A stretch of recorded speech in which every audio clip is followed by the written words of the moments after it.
Gastric సమస్యకు endoscopy test ఎప్పుడు అవసరం అంటే, నా పేరు డాక్టర్ డి మధుసూదన్, ఎండిడిఎం గ్యాస్ట్రోఎంట్రాలజిస్ట్ని మరియు ఎండోస్కోపిక్ థెరప్యూటిక్ అండ్ ఎండోస్కోపిస్ట్.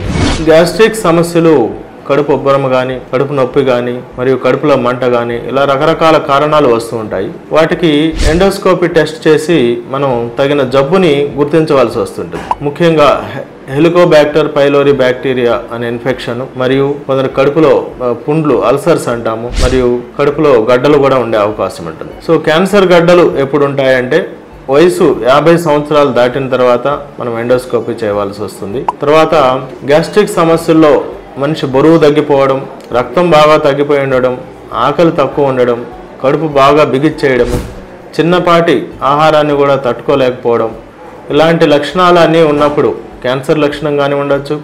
మరియు తెల్లవారుజామునే కుడిపక్క కడుపులో బాగా ఎక్కువగా నొప్పి రావడము, దాన్ని డియోడెనల్ అల్సర్ అని కూడా ఉంటుంది.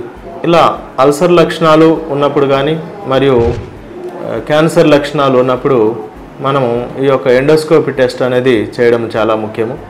అంతేకాకుండా షుగర్ వ్యాధిగ్రస్తులు మరియు ఆల్రెడీ ఆస్మాకి ఇన్హేలర్లు వాడేటవాళ్ళు, ఈ ఆహారం మింగేటప్పుడు సమస్య ఉంటుంది, వాళ్ళకు కూడా ఎండోస్కోపీ చేసి ఆహార వాహికలో ఫంగల్ ఇన్ఫెక్షన్ మనం గుర్తించి ట్రీట్మెంట్ ఇవ్వడం వల్ల కూడా ఆ యొక్క గ్యాస్ట్రిక్ సమస్య తగ్గుతుంది.